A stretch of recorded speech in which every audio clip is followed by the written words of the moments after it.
In this video, I'll show you how to import a GitHub repository into Replit. First, open your web browser, go to Replit, and sign into your account. Next, click Create, Replace or Create, depending on your version of Replit. Then choose the option to import from GitHub.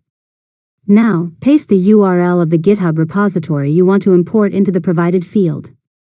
If this is your first time connecting GitHub to Replit, you'll be asked to authorize Replit to access your GitHub account. Follow the prompts to complete the authorization. After that, click Import from GitHub and wait while Replit copies the repository and sets up your project.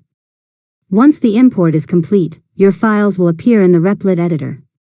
Finally, review your project, install any required dependencies if needed, and click the Run button to start your application.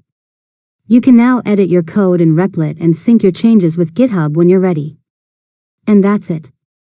You've successfully learned how to import a GitHub repository into Replit.